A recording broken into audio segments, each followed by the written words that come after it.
Thank you so much. That was so interesting to hear around the room everything that everyone's working on, and also really the sense of optimism around what technology can do when it's used in the right way. That's what I'm passionate about as well. So I'm going to share a few thoughts about kind of my experience of trying to work on bringing evidence to bear on the work of non-profits and philanthropy over the last 13 years. I might say some things that don't sound very optimistic, so I apologise for them in advance, because this is such an optimistic kind of crowd that I feel like I might kill the vibe off. I'm going to get back to an optimistic place. But essentially, I'm passionate about the potential of non-profit organisations, of community-based organisations to drive social change. I think we all are. It probably doesn't need to be said. But I think that the structures that they exist in, and particularly the funding market that non-profits exist in, how they have to pay for their work, means that they achieve impact despite the system that's around them. And that actually a lot of the challenges that they face are not accidents, they're design features of this non-profit sector in which we operate.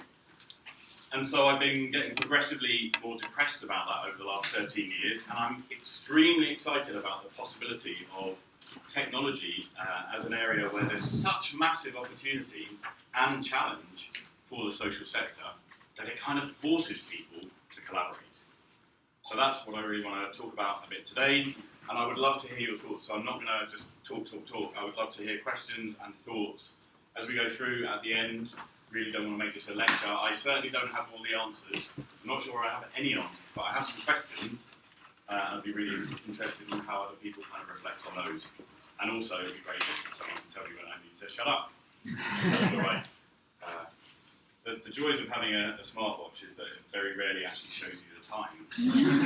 It's like problematic. So yeah. So how does this work? Just wait.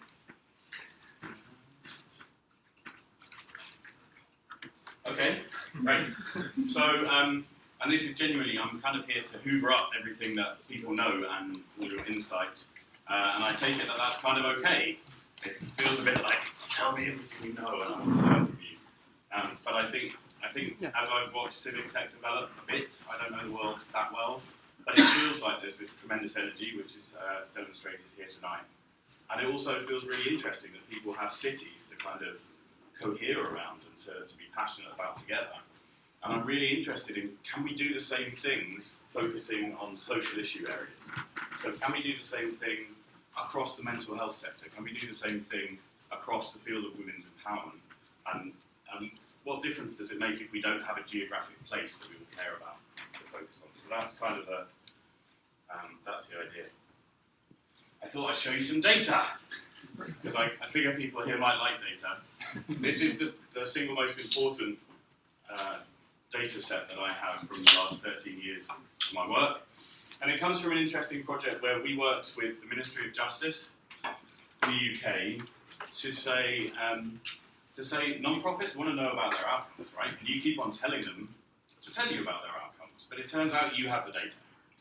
You have the data that they need. And you can't just share that data as open data because it's individual level data, but actually within government it's already locked up the answer to the questions that everyone wants to ask. So we work with the Ministry of Justice to develop a brokerage service. So any service provider just sends a list of a spreadsheet with name, date of birth, and police national computer number, unique ID, for the people they work with. And then the analysts in the Ministry of Justice do the work, and what comes back is what actually happened to these people over the last 10 years, their real outcomes. And that's remarkable to anyone who's worked in the non-profit sector around kind of outcome measurement. Well, no, that's like difficult stuff, that's gold dust. They also get a comparison group, because we can match the data of this participant group and their risk factors, so we find out actually what happened that wouldn't have happened anyway. And that's remarkable. But the reason that I put this up here is because what it tells you is something that is a bit of an uncomfortable truth about public services and non-profits. And it says that for the organisations that submitted to the Justice Data Lab, for those who have statistically significant results, there are both positive results so they're decreasing reoffending, and there are negative results, which are making things worse. You invest in these programs, and you send more people back to prison than you would have done if you'd done nothing. And I don't think that's our kind of default expectation about the work that social purpose organisations do. And maybe that sounds a bit negative in the context of all this optimism, but there are organisations that are not effective, and there are organisations that are effective. And this gives you those results. So I'd be interested in people's kind of reflections on that. But to me, that means that we need to work very hard to make sure that we're learning as much as possible and moving programs in this direction, that we're sharing knowledge where we have knowledge and data, that we have the infrastructure to share that data, because it's not good enough if there's a young person who goes into a program and it actually makes them more likely to reoffend, we are not being accountable to that person by running them through a program like this. And sorry, now I'm sounding like I'm getting on my hobby horse, but this is important stuff. This is a picture from a Scared Straight program. Do Scared Straight programs exist in Canada? Anyone know? Yes? So it's a program that's very popular in the US, where you take young people who are in danger of going down the wrong pathways and ending up in jail, and you take them into those federal prisons, and you get this guy to scare them about how terrible it is. You say, look, you could end up like me, it's terrible, you don't want to do this. The only problem is that actually we've got loads of evidence about these programs, and they're in the negative area. So we have good evidence that they do harm. And the first rule of working in this space at all has to be that we do no harm. We can't even meet that bar. So there are philanthropists investing in these programs because they sound good and they don't work. That's kind of who I am and what brought me to technology. I might just skip over this, as I use this kind of slide to talk to people often who aren't in the world of technology data about what the benefits are and can be of technology at the level of individual customers, clients, beneficiaries, at the level of organisations that are providing services, connecting with those individuals. But at the level of these things, these sectors that don't really exist, but are aggregations of people around a shared purpose. And this is where I think we see all the most exciting potential benefits, the real kind of transformation that the web brings us. The network, the connectedness, the ability to pull things together. And my point really here is that we do see more investment in these kind of areas. Inclusion is fundamentally important. If we exclude people who are already excluded from services and processes and from their voices being heard through technology, we make it worse.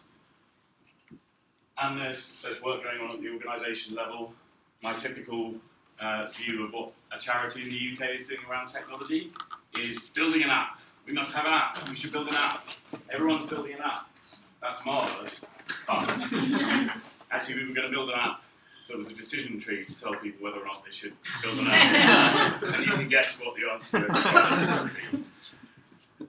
So this is the thing that I'm really excited about. And so the question of, can you actually transform a whole field if you go out and you build what you do fundamentally on user-centered design, and you say we need to understand people's real lives, their pathways, their contexts, and their experience of technology, and then actually we'll build everything that we do on that. That's what I'm trying to do. So it won't, again, this won't be a surprise to anyone, but I talk quite a lot to charities, to philanthropists, to foundations, about how we need to understand user journeys and pathways, rather than individual organisations delivering individual products and services. Because life is complicated, and pathways are how we experience the stuff that really drives change. So this is a kind of made up, a real one, where there's a local food bank, and it's providing information on its services. And a doctor sees someone who comes to them in a crisis and refers the person to the food bank. It's pretty straightforward. That food bank realises that there's actually another problem going on, which is that the person's in financial distress because of rent arrears, and there's a possible solution out there, and connects them to the Advice Bureau, which can then connect them to local government to resolve that issue. And then maybe after that, actually there's some ongoing support, and maybe there's some support to get that person into employment. So far, so straightforward. But the point is that, well, the way that we fund all of this is generally just through these organisations individually, and it doesn't work. But if we think about technology in the same lens, we could say, okay, well, there are products and services that we can provide digitally. Access to information, to advice, and so on. We can provide that, digital products and services. That can be great. But what happens if we actually start looking kind of across this value chain and saying, can we use technology to connect these services? Actually to provide the referral between the different steps in the chain. I don't know if the phrase is kind of used here, but charities in the UK talk a lot about signposting. So you provide a service and then you signpost to someone else, which is like not the best referral ever. So someone described it as being in a massive shopping mall, and you know you're a customer of one shop, and then you say, well, you could go there, we could go there, and you have no idea whether they do, what happens. You're not, again, it's part of the overall solutions to the problems that are present here. You're not really being accountable to the person in their journey along that pathway. So can technology do something about that? Yes, I think it can. Can charities actually develop APIs to hook their services into other people's? Can we start thinking about charity API? And then the most exciting thing, I think, is actually to put the person themselves in control of this ecosystem of products and services. So much in the same way that is totally normal and straightforward for commercial products and services. We have our digital assistants in our hands, and they help us find stuff, and they suggest stuff to us, and they help us link from one thing to another. And it's not about the most important products and services to solve the most important social issues. So if we use technology well, and we kind of digitally enable this value chain, can we then actually build a really valuable app that can understand someone's context and situation, and can actually be the point of navigation and integration across that whole supply chain. So that's the kind of thing that I get excited about. The problem is that these organisations exist in what I sort of call a market for funding, not a market for impact. I appreciate it's not a market, but it's kind of an analogy. So if there are customers, clients, service users, in theory, social entrepreneurs, non-profits spring up because they're listening to people, they understand their context, and they say, there's an issue here, there's an opportunity that's not being harnessed, we can do something about it. So they respond to these signals. But what happens then is that they need to fund the work that they're going to deliver. So they start listening to these guys. And it turns out these guys have their own personalities and only want to fund this bit of stuff. Or don't want to pay for the salaries of these guys just for this project. Or don't want to pay for their light bulbs and all of that kind of stuff because it's boring. And all of a sudden you get an environment that's much too driven by the funding side. You know, we can overstate that case. There are lots of organisations that aren't kind of operating in that way, but I think it's the danger. I think it's the kind of the driving force, the structure of the sector we operate in.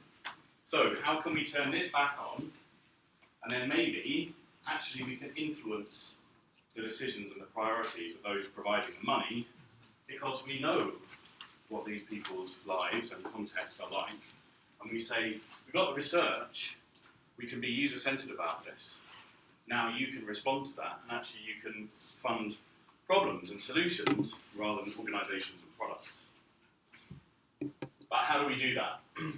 So the rise of, whether you call it voice or feedback or a user-centred approach, this is like a new thing in lots of bits of the charity sector, which is mad, because with the organisations that represent the people who are less heard and represented.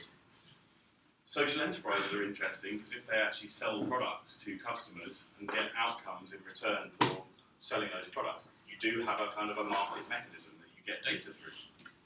If your products don't work, people don't buy them. But then to do this, you can't just expect then all of these organisations to respond on their own, so you need vehicles for collaboration. And so I really do want to hear what people think. So last thing, our idea is we build a pooled fund. So let's say we're focusing on young people's mental health. So we raise money from philanthropists and foundations, from businesses and government. We look at the potential for investment in there as well. Within the young people's mental health sector, we say we want to work with all of you as organisations, really collaboratively. This is for the sector, not for individual organisations. And so we open source everything, we work in the open. And then we build this all on a really user-centred approach. So what we're going to do is go out and do the kind of user journey mapping. In women's empowerment and youth development internationally and in the UK initially. Then we want to develop an approach to prioritising technology against those user journey maps with the people themselves, but with service designers, with service providers, with the technologists, and we want to come up with the priorities for technology in the sector. So that even if the fund doesn't work, and we've got this thing, why wouldn't everyone build from this kind of research? Why wouldn't everyone use that? It would be kind of crazy not to. When we've gone out, we've really spoken to people and we've got the voice of the people. And then we're going to invest grant funds in promising solutions, so non-profit social enterprise technology products, projects that might be here. We want to bring in the private sector and say, actually, you've got the skills and solutions that we need. You might have products already, but you don't know this place as a market, so we want to help you develop a new market, hybrid business models, and where there are gaps, then we want to innovate. This is all stuff that we haven't done yet. So it's like, here are some ideas, but we're really trying to do this. This is my full-time job. I'm going to be working on this over the next, well, I hope for the rest of my life, because it feels like technology is such a massive opportunity, and we need kind of smart approaches to really harness it. So I think that's all I'm going to say, but I'm really interested in people's responses, thoughts, challenges, ideas about, a lot of what civic tech kind of fits into the same thing. You're not necessarily using pooled funds, but that's it. And those are my comments.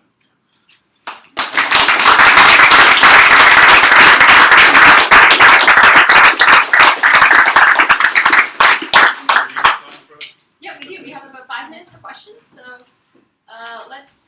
sorry, you want to go ahead? Oh, yeah. Okay.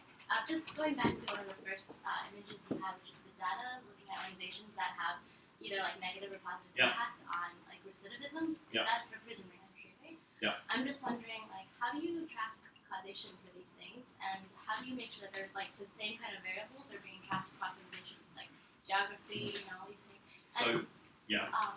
Sorry. If you are tracking variables, I'm wondering if you also have a way of like helping organizations identify those variables so they can change within the organization rather than having these organizations sort of just be debunked as a whole. Just because having worked in prison reentry for a long time, it's something that you can't compare to organizations very easily, depending on the neighborhoods, depending on so many factors. Right. So all the analysis is being done within government based on the data sets that they have. So based on data from the court system, based on the police national computer itself, and so on. And they're adding in more data sets all the time. You're right that you can't compare perfectly. Certainly you can't do that. But they're doing their propensity score matching based on the risk factors between the effect group and the comparison group.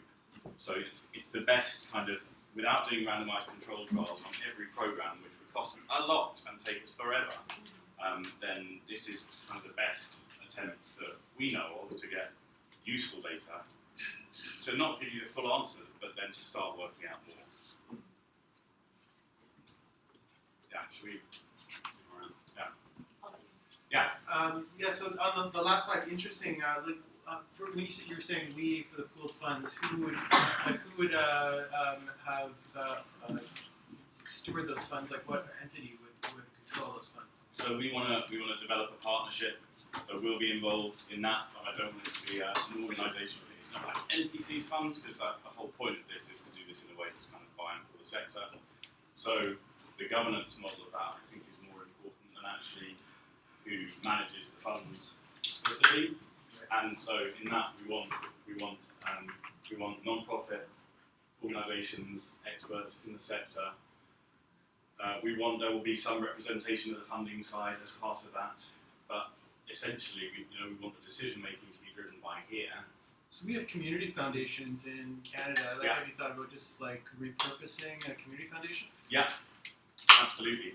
We were talking with the community foundations. It was earlier this morning in Canada. Yeah, I think there's huge potential for existing vehicles that bring together money, but they're not often super strategic. They're not often kind of focused on a sector. But yes, it's not the idea to create a whole new thing if we can work with the partners who are out there already. Absolutely. Yeah. Sorry. Just a quick comment. I mean, you have an 80% success ratio, so congratulations. Right? in your projects, like 28 that had positive results. That doesn't necessarily mean a success, though. So I think from that graph, like, it doesn't actually mean anything to me. So if you see like some positive effect size, negative effect size, what is a good effect? Right. They could all be meaningless, and like that's another thing that looking at that bothers me. Okay, so Because none of it necessarily means anything. well, but it's saying that these projects are reducing reoffending in the groups that the organisations. But how much? If it's just a tiny bit, it could be random Sure. variation. So this is effect size, and this is frequency, yeah? Mhm. So over here, this is an outstanding result. This is very, very good. But we know from the evidence already that I think my better qualified person said to me that reducing reoffending by 17% is about the most that you can hope to reduce reoffending through a single program. And there are people out there claiming 80% success rates or whatever, and it's not true. This also doesn't. There are 65% of all the results are inconclusive because they're not statistically significant. But how is effect measured? That's the question. How is the effect measured? Say effect. By a decrease in the level of reoffending. So this is coming straight from government data that says whether people do or do not go back into the criminal justice system. Yeah. One of the best models I've seen, congratulations. Couple of quick comments. The City of Toronto spends $4.6 billion a year on what we call citizen support services, including emergency and health and childcare and income and housing support. Wild guess, they probably don't use a highly user-centered design process for that money, so there might be some improvements there.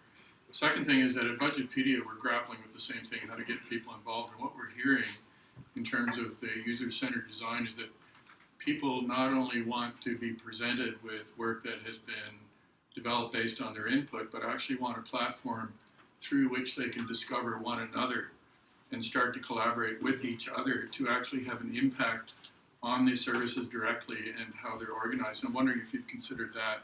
Yeah, no, I think that's inspiring and totally right, and I draw inspiration from organisations like the Family Independence Initiative in the US that essentially says we don't want to provide any services, we will provide coaching and support and resources, but you have the solutions and we're just there to help you. And they've found exactly the same thing, that actually families want to work with each other, want to contribute their resources to others. They've built up a kind of a sharing community online to do that. And so yes, I think the ideal will be that we remove as much of the provision of stuff and actually we do as much, put the resources in the hands of people who can deploy them. You're definitely getting an email from me, just warn them, just a heads up. Sorry? You're definitely getting an email Right. from me. The name of the organization just mentioned Family Independence Initiative, FII online.org. Really, really great. Amazing. Last question. Yeah, so I'll be around today. We'd love to connect on Twitter or email. I'll be at the Transform the Sector conference on Thursday. If you want to know more about, chat to me or Mike, Jesse. We will be, so Tris is one of our invited speakers at Transform the Sector on Thursday. We will be packaging up the material from the conference.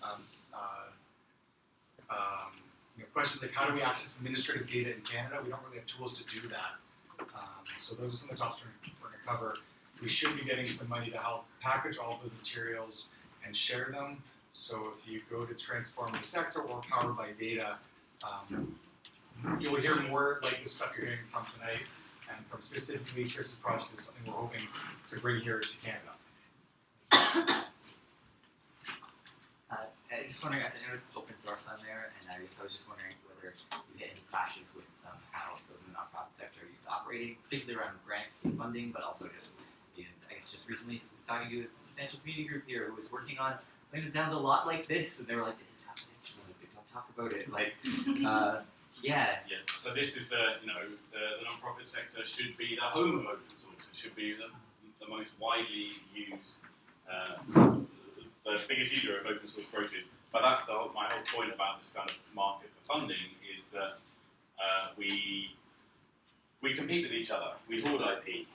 Actually, it's not even ours. We're there on behalf of these people who we're supposed to be serving, and we kind of take knowledge and data, and then we use that to win funds and compete and not share what we do. So the idea is that it's trying to trick actually those incentives and say, look, we can only do technology in a transformative way if we work together, and we're going to raise a big pot of money. Do you want to be part of that? Ooh, you do. Okay. In that case, we've got to share everything. So it's a bit idealistic. We'll see how far we get. Thank you so Great. much.